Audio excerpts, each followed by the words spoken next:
If a brand starts to tell you what you are not allowed to do to make someone else happy, someone that you care about, then the brand's role in your company has gotten out of control. We can't let self-imposed standards get in the way of us giving the people around us the things that will bring them the most joy. This is Brand Story, a podcast featuring in-depth conversations with leaders, marketers, and brand storytellers about their professional journey and the impact they are making on the world around them. Welcome to Brand Story. I'm your host, Steve Gilman, and my guest today is Will Guidara. Will is a hospitality and restaurateur icon and the author of the best-selling book, Unreasonable Hospitality. He's the former co-owner of 11 Madison Park, which under his leadership was named the #1 restaurant in the world in 2017. He's also the co-founder of the Welcome Conference and the founder of Thank You, a hospitality consulting company. Hey, Will, welcome to Brand Story. Thank you so much for being here today. Thanks for having me, man. Excited to connect with you. Yeah, this is so cool. And we were talking right before we started recording about, I had sent a story in, you're doing the unreasonable hospitality in the world, and I'd sent a story in about one of my experiences waiting tables. And I can't thank you enough for using it and putting it out there in the world. That was really special for me. Man, it was such a good one, and obviously reminded me so much of the hot dog story, but also just encapsulated for me. And by the way, that like reading that story from you made me excited to be on this podcast with you because it showed the extent to which we're like-minded, and you could hear through the beautiful way in which you recounted it that yes, obviously it brought that kid a ton of joy, but that it brought you perhaps even more joy, which is for me one of the things I try to scream from the mountaintops, that hospitality is a selfish pleasure if approached in the right way. And so it was fun to share, and it's fun to connect with you now. Yeah, it really is, man. Like your book has meant so much to me because I feel like you put into words and put out there into the world so many things that I hold really close and that I really believe and are at the core of all the things I've done in my career, even though I'm not in the hospitality industry. So I can't tell you how much I love your book. Well, thank you, man. Yeah, I mean, it's spectacular. It really is. You know, and on its face, it's of course about hospitality and service. And I think some people might see it and be like, oh, well, this is about the restaurant world. Maybe this doesn't apply to me. Quite frankly, I think it's one of the best leadership and brand experience books I've ever read. And I think any company could learn so much from this. Thank you for those words. I don't take them for granted. Sincerely, thank you.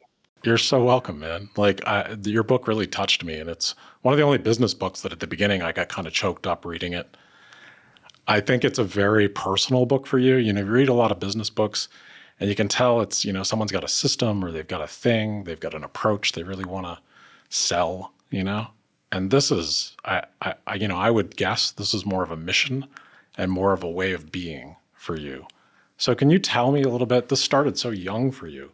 Can you tell me about growing up in a house full of, you know, your mom and dad being in hospitality and what that set you up for? You know, it's interesting because, yeah, my mom was a flight attendant for American Airlines, and my dad was running restaurants since, you know, his entire career. And so in that sense, from an early age, I was surrounded by two parents in hospitality, albeit from different perspectives. But that was all before I actually remember anything. My memory really starts once my mom was already sick, and I talk about this in the book, how she was diagnosed with brain cancer and ultimately became a quadriplegic. And that experience and my dad's reaction, which prompted my reaction, I really do believe is where I originally fell in love with hospitality. You know, watching my dad and the examples he set, he was in the restaurant business, so working 14-hour days, and yet still taking care of my mother every day, which means getting her out of bed, showering her, putting her in her wheelchair, feeding her breakfast, getting her ready for the day, leaving for work, doing the whole thing in reverse when he got home, and still also being a good dad to me. And yet, in that experience, well, I was in awe of him, or at least in hindsight, I'm in awe of him for how he handled it.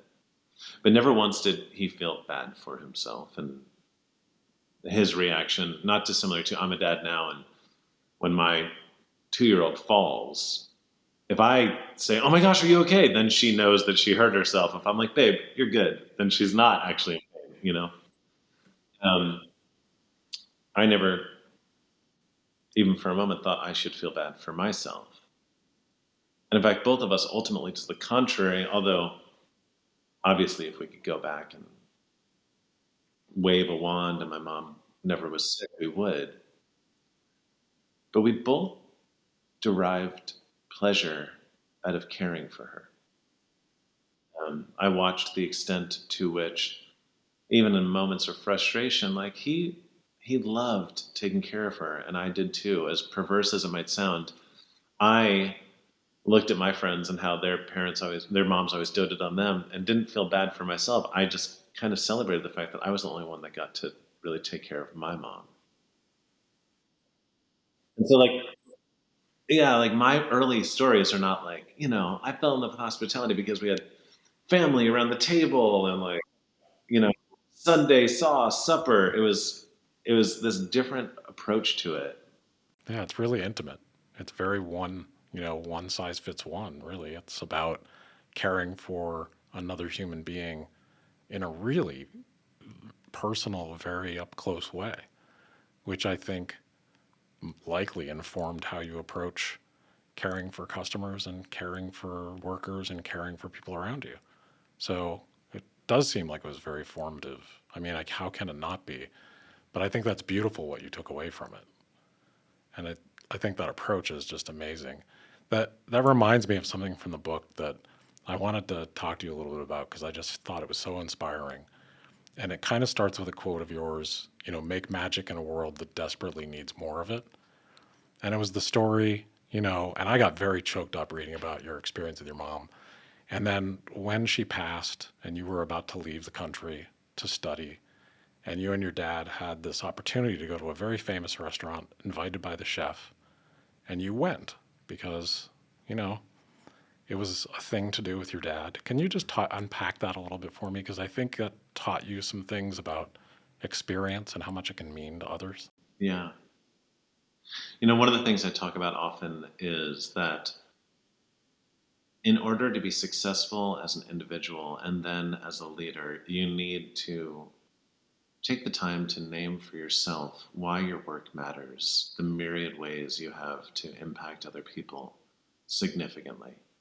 And then once you have, make sure you share that with your team because I don't care how much you love your job, sometimes work just sucks.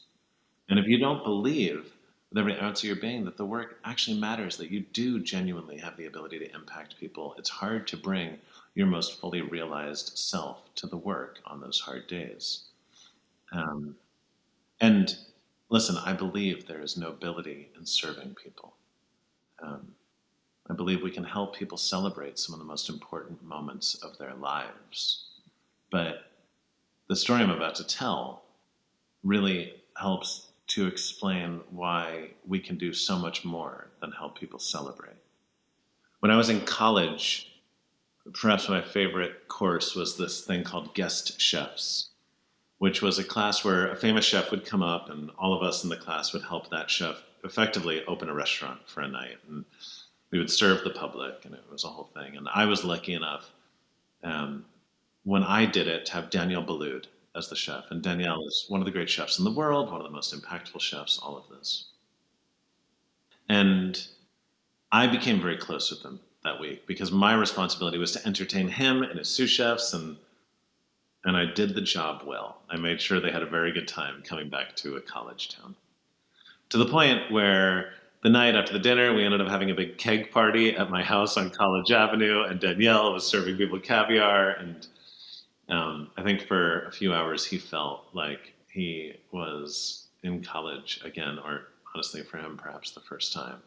He felt he felt the love I was trying to extend to him, and said, "Hey, if you're ever in New York, please come to my restaurant." I did have plans to go to Spain after I graduated. Well, I won't go into all the details; it'll make the story take too long. But my mother ended up passing away the day after I graduated, and I was scheduled to go to Spain to work a week later, and I almost canceled. And my dad encouraged me to go, saying I could always come back if it just wasn't working.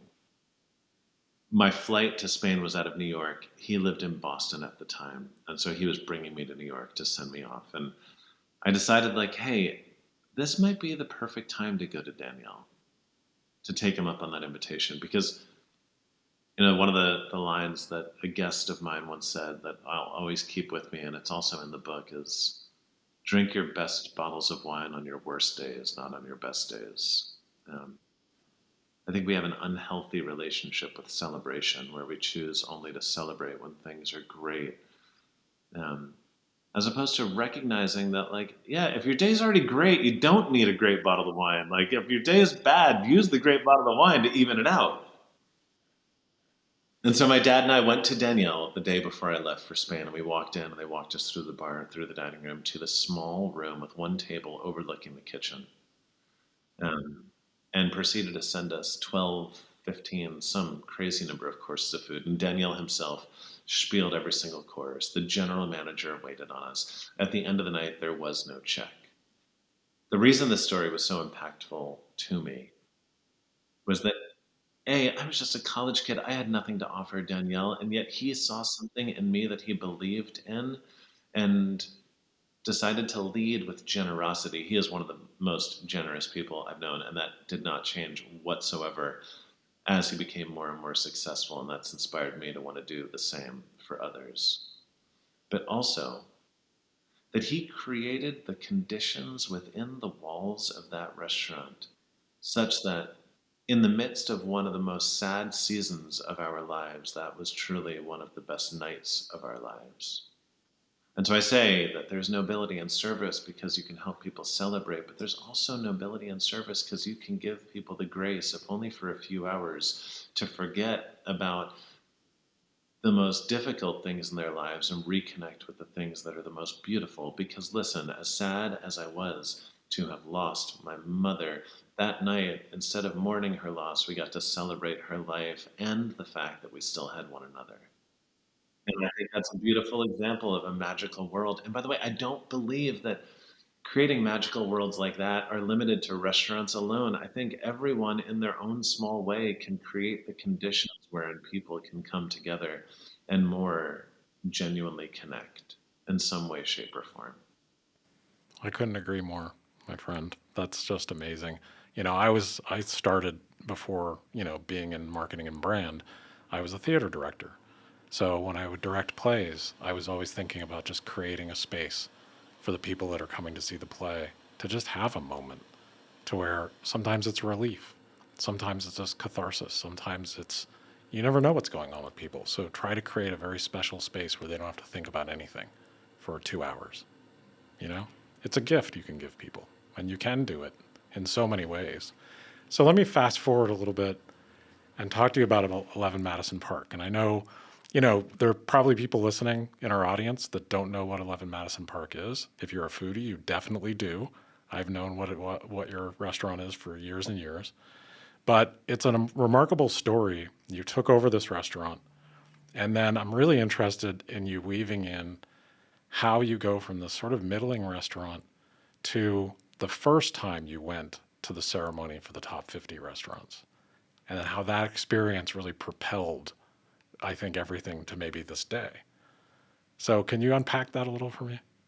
Yeah. You know, I when we got to the restaurant, because I worked there for years before I bought it, it was a middling brasserie. Um, Food was good, but not significant. The service was friendly, but not all that technically proficient. But the room, man, the room was and still is one of the most beautiful dining rooms in the world.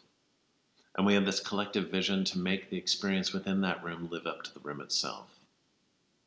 Other, other way to say it, we had a vision to make the restaurant just better. And I think anytime you're focusing on making something better, you do what is obvious. You focus on excellence. And we pursued excellence with reckless abandon. Less tables so we could serve a better experience to fewer people, new team, better, fancier china, glassware, silverware, better ingredients, more focus on technique, training, training, training, training. And it worked.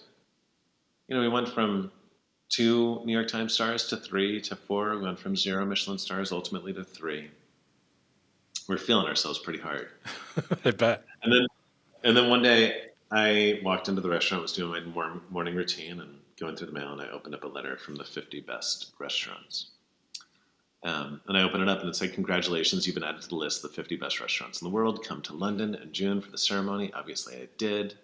The ceremony itself is not dissimilar to the Oscars in the sense that you put on your fanciest tuxedo. It's in this larger than life room. You're in that room with all these people that you've been wanting to meet your entire career.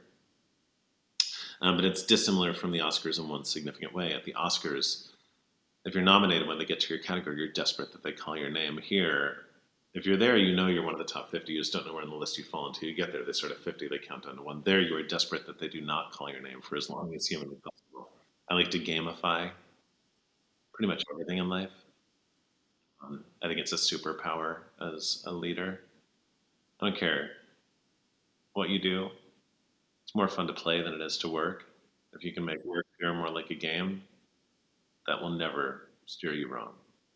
But I do like to gamify everything. And so with our assigned seating, I was trying to guess based on where we were sitting relative to where the people that had come in, like number 1 through 5, the year before were sitting, where we're going to fall. And I think I guess number 35.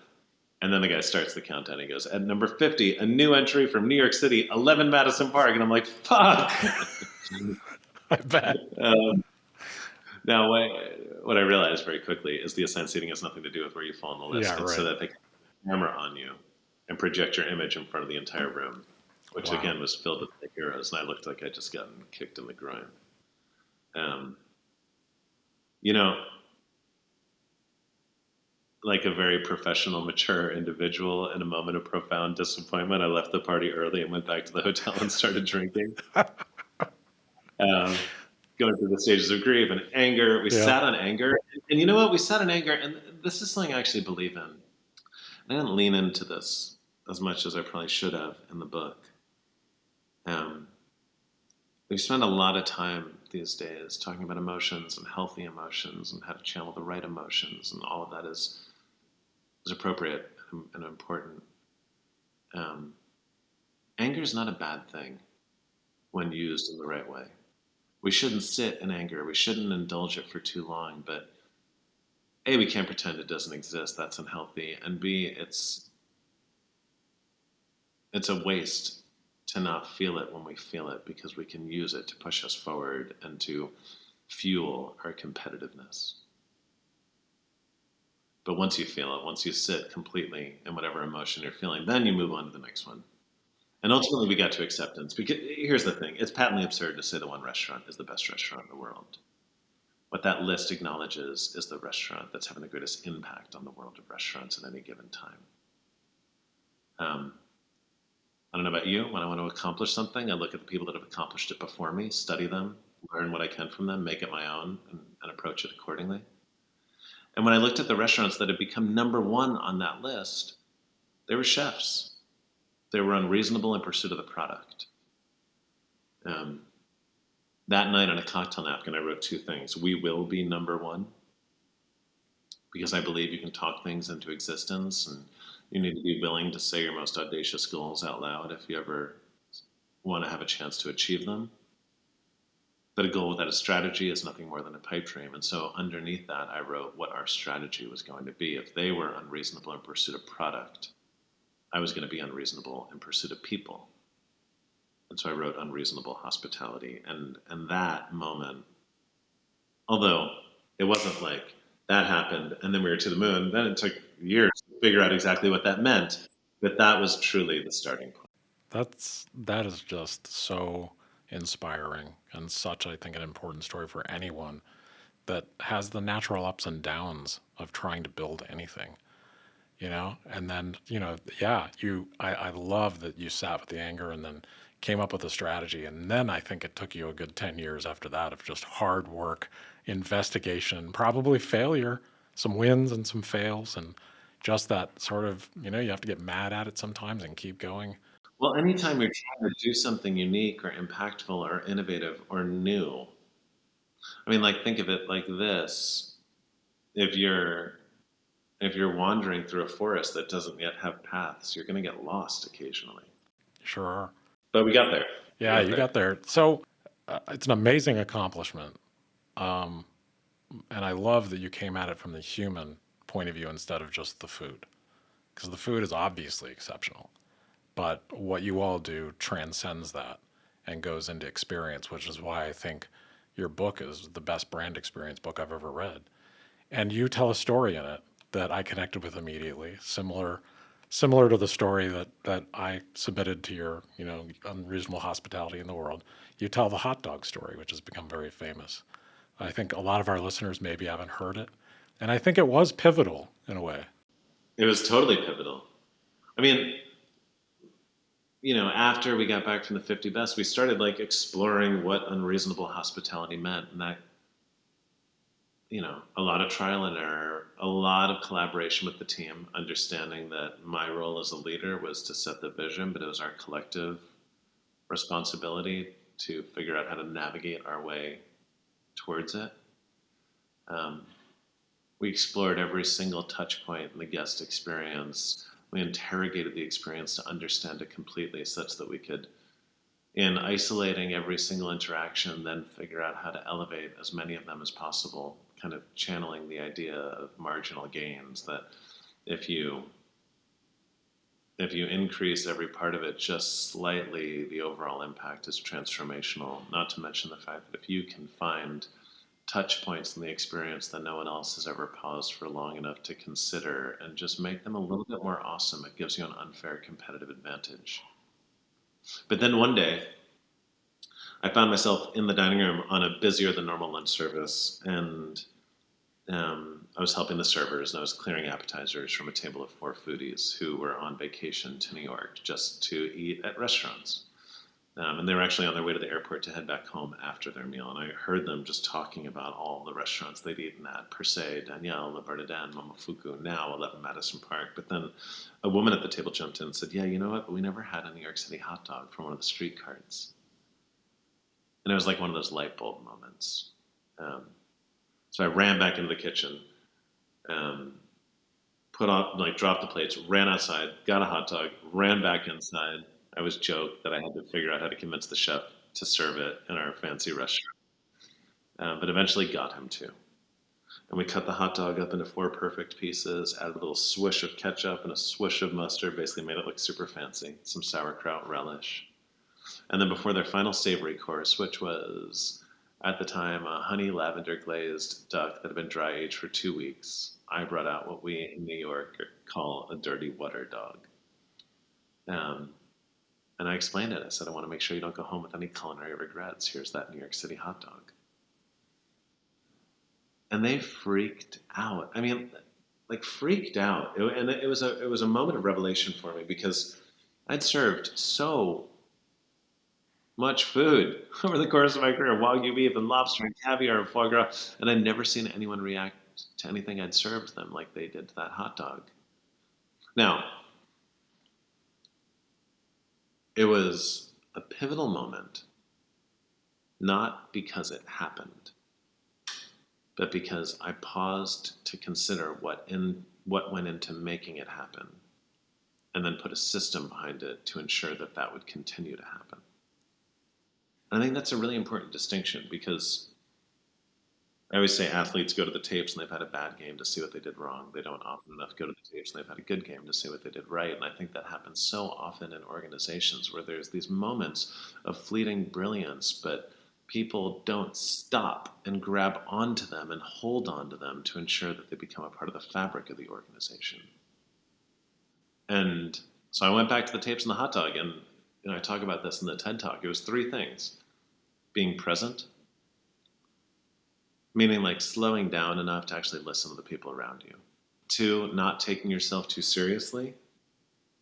Whether you talk about brand, I think brands are so important. They're your bumper stickers to the world. But I think in some companies, brands become like, it's almost like those like sci-fi movies where the robots like take over the world. Brands, if a brand starts to tell you what you are not allowed to do to make someone else happy, someone that you care about, then the brand's role in your company has gotten out of control. We can't let self-imposed standards get in the way of us giving the people around us the things that will bring them the most joy. And then three, this idea, you already said it earlier. If hospitality is about making people feel seen, the best way to do that is not to treat them like a commodity, but a unique individual. Because unreasonable hospitality is one size fits one. Um, and my team, armed with the hot dog as our new true north, and then those three things as the roadmap, started doing so much cool stuff. And that is ultimately, that was the unlock that we needed. Yeah, I can see why it would be. Because really, I've eaten at a lot of, I'm a foodie. I've eaten at so many incredible restaurants and had so much amazing food in my life. But it's those moments where you connect. It isn't just about the food, because I've always thought one of the things I love about great restaurants and I love about a casual great taco stand is it's theater. It's a theatrical moment in that it's just a little bit of a heightened reality from your normal day to day. You're in like 11 Madison Park, that room. My God, could you ask for a better set? You know, it is just the setting, the people, the music, the atmosphere, everything creates these moments. And I think, what you all did is make it really personal. Yeah, and listen, like the theater of a taco truck or a restaurant, you're absolutely right. And if done well, that does a lot of the heavy lifting for you. But you have an opportunity to go even further. The two things I want to share, there's at the Welcome Conference, the general manager at the time of the Claridge's in London, Thomas Cox. One of his lines that will forever stick with me is that in the way they served people, they aspired to give them such significant memories that one day, if the person were to write an autobiography, that they would be featured in it. I mean, you think about like an audacious goal, right? Like we're going to blow your mind so hard that you are going to write about us in your autobiography. Um, so hold that over here for a sec. Um, People don't collect stuff as much anymore as they do now collect experiences. And so the opportunity, if you want to stand out from the pack, is to give people a story that's good enough that they are inclined to tell it over and over and over again, a memory that will last a lifetime. And ultimately, in doing so, ensure that your experience was one worth collecting. And if you can do these little or big gestures, the kind of things that people want to talk about, A, not only are you like living up to the expectation that this is an experience worth putting in the whatever experience box that they have somewhere. Um, but man, you're also like mobilizing an army of marketers out there in the world for you, because when you have a story like this, you just want to tell it over and over and over again. Every time I go speak to a big company, I always apologize to the marketing people in the room because I'm like, hey, I'm gonna like talk a little bit of smack about brands becoming too powerful, and I'm gonna say that generosity is far more impactful than any dollar invested in traditional marketing. And so I'm sorry in advance. I'm sure you're doing a great job, but I believe it. Oh, I agree with you 100%. Even when I work with brands, it always seems to come back to a conversation about how people are being treated and how they're being treated individual to individual. Because I love what you said about stories, because I guarantee the people that had that hot dog experience, those foodies, they've told that story hundreds of times, over and over and over again. Yeah, it's so funny. I don't know. Like, I wish I knew who they were because I wonder if they've heard it now since I, the book has come. Like, oh shit, that was you would us. think they'd be like, that was me. That was me. Yeah. Stories like that, I mean, we're human and human beings, it's all about story.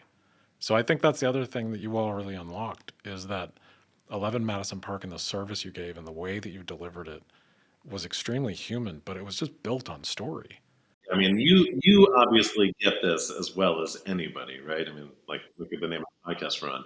Don Miller, I think, is also someone else who really grasps this idea. But like, you think about the hot dog story. Just like, let's be super meta about this whole thing. The reason that I think people are connecting with my book is there's plenty of books that have a lot of valuable insights. When I wrote the book, it was about hospitality, and so I wanted it to be inherently hospitable. And what I mean by that was not boring to read. And And like stories are the equivalent of like when I give my daughter like children's Tylenol or something, right? It's like sweet going down a little bit. Like I talk about love languages in the book, but I think stories are our collective love language. Like it's always more engaging, it's always stickier, it's always easier to receive and understand and digest and reciprocate if important things are communicated through a story. I could have communicated the ideas about the hot dog story without the story itself, and it would not have gone nearly as far. Um, the moment you put a good story behind it, the number of people that you can reach and impact through whatever idea you're trying to convey is exponentially increased. I completely agree. You know, we all make all of our decisions, whether they're buying decisions or whatever decisions we make them emotionally. We are very emotional beings. And then we think we're all logical and, you know, we're going to like measure everything perfectly. We're very emotional. And stories get us right in the feels. That's why, you know, collectively we'll all talk about Succession or we'll talk about Game of Thrones. Or we come together around either the simplest or the most outlandish stories. And I feel like you're a great storyteller. I mean, you are a natural storyteller. And I've seen many of your talks and your TED Talk and so many appearances you've done. And you're just a natural storyteller and it's a gift. And I think that came through. I think that's really what was so magical about 11 Madison Park, because several of the things you did and some of the examples that you put in your book. And by the way, everyone listening, go buy this book. This book is the best book I have read around brand and brand storytelling ever, really. It's my favorite now. I love it. I've given it as gifts. I love your book. But you know, everything you did was a form of storytelling. So you know how you kind of figured out that moment around giving people the check Yeah. and what you turned that into a story people would tell. Yes. And then the same thing as the parting gift that people would get when they leave. That's extraordinary. It's so brilliant. It's the most brilliant marketing I've ever heard of in my life.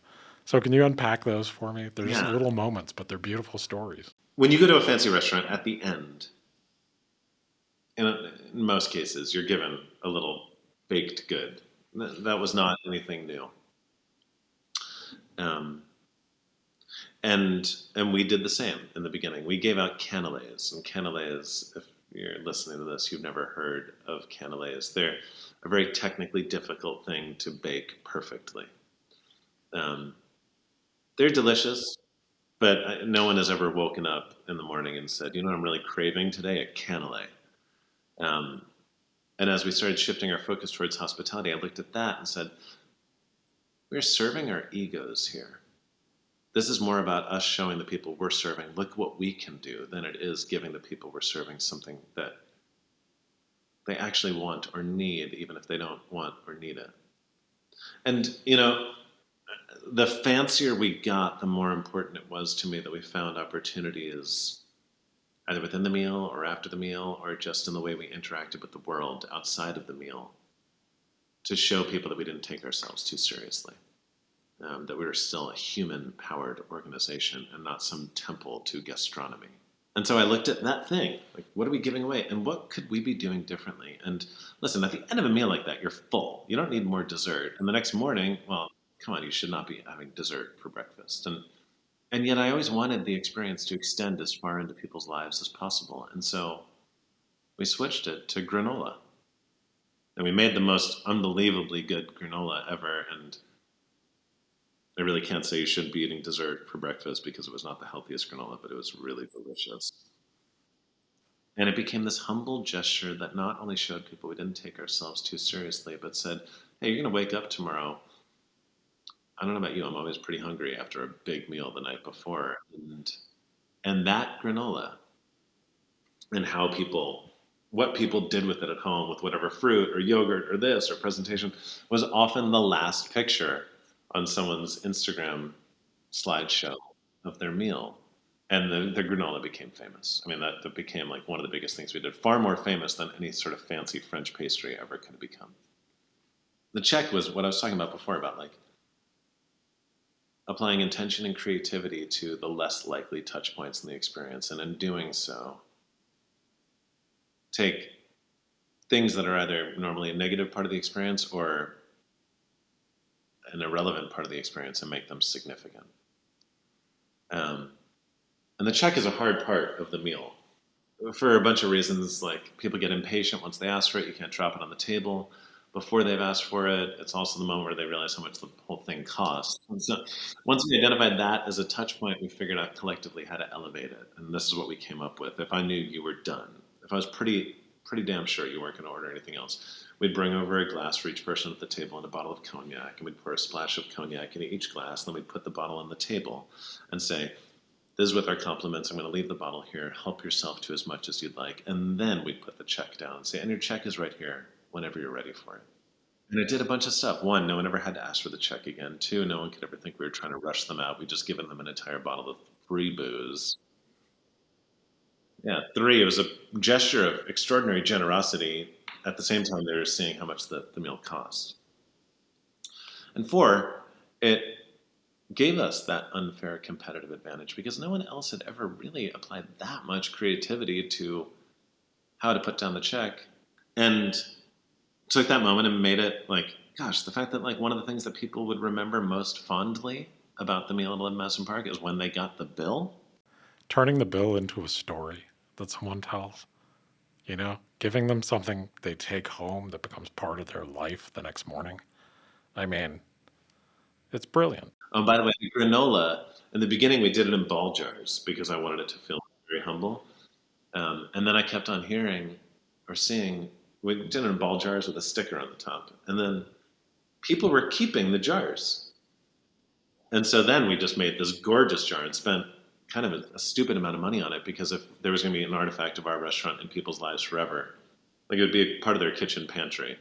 I wanted it to be beautiful and stand the test of time.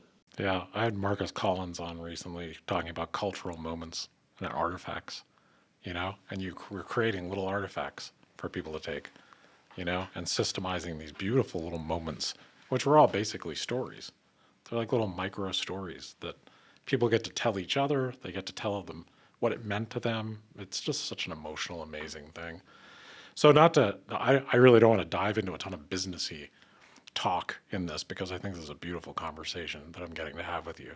But you had this 95-5 thing that you talk about that I think is right at the intersection of how do you systemize? How do you approach this as a company?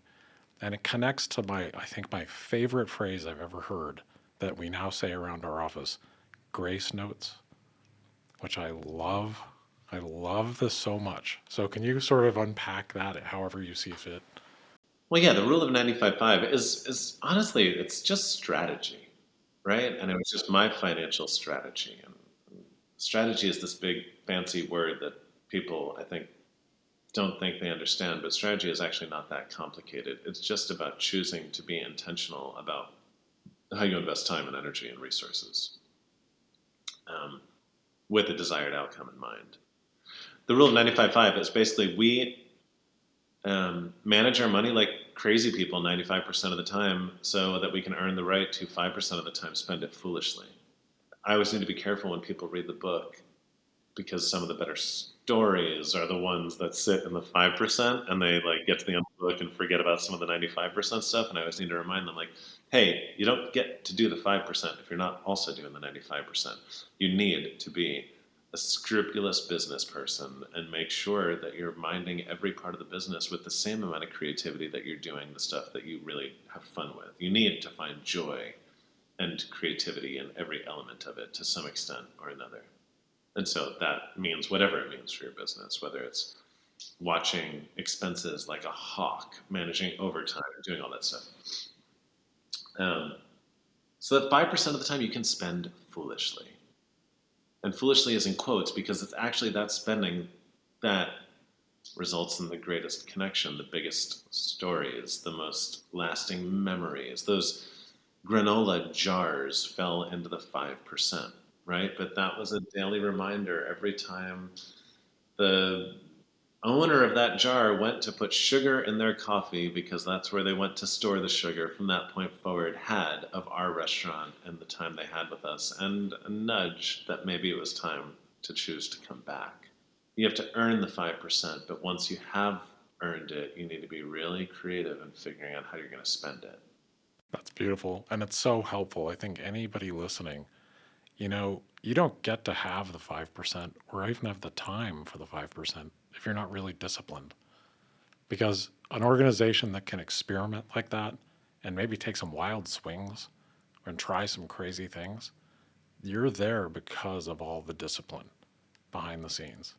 It's a well-oiled machine if you're starting to get granular about experience. And if you just want to do the 5%, that's not a business, that's a hobby. And so just know what you're doing going into it. Get a job and do that in your spare time and go have fun doing stuff for people. And I think you all, there's a lot in the book about the Dreamweaver program and how you systemized all this. So I think when people read your book, I love the point you made about like what really sticks is some of these stories, and they're very emotional, and I think they really appeal to us because it's so human, and it's about love. There's so much love in your book, and in theater we are always taught in everything to find the love immediately, find it first. It has to do with brand, it has to do with marketing, it has to do with anything with human beings. Find the love. There is so much love throughout your book because you're always trying to get to that. Like, how do we communicate that to someone? How do we communicate to each other as employees and as managers? So I think, I really encourage people to dig into the discipline throughout your book because I think that's the foundation of the success you had. Yeah, the children's Tylenol doesn't work if all Frankie gets is the cherry flavor and not the Tylenol itself. So That's a really good. That's perfect. Yeah, no, exactly. I think I'd leave you with this. This is like how I'd leave people. The book is at its core about two things. It's one, about being creative and intentional in pursuit of relationships. The relationships with the people you work with, as well as those you serve and all the other stakeholders. And it's me saying with emphasis that I believe no matter what you do for a living, you can make the choice to be in the hospitality industry simply by being as unreasonable in pursuit of how you make people feel as you already are in pursuit of whatever product you're selling them. And trying my best to encourage people to make that choice. Man, that is a mission, and I hope you stay on it and help as many people have that light bulb go off because I really think that's what it's all about these days. I have one very last question for you that I ask every guest, and it's a very common question, but I'd love to hear your answer. If you could go back learning everything you've learned now, what advice would you give to your younger self? I mean, my inclination is to say I wouldn't, because what if I Back to the Future stuff and I gave advice and it changed my whole trajectory and I'm really happy with how things have turned out? I think just maybe take a few minutes every once in a while and fully feel the moment you're in, because I mean, it's almost trite how quickly these moments fly by. And what I wouldn't give to be able to just sit back in a bunch of those moments and fully feel them a little bit more now. And I was always so driven and focused on what was next that I didn't always give myself the grace to appreciate the moment I was in. Well, that is a beautiful message to end on. And I think that applies to your book in a lot of ways too. I think that sort of caring and that sort of being present for each other is the through line through your wonderful book. So Will, thank you, man. I can't thank you enough. This was such a gift for me. Yeah, this has been awesome. I loved the conversation, man. And I look forward to being in touch. Want to hear more inspiring stories? Subscribe on your preferred podcast app so you don't miss an episode. And if you like what we're doing, please rate, review, and share. It's the best way to support us. Thank you for listening to Brand Story.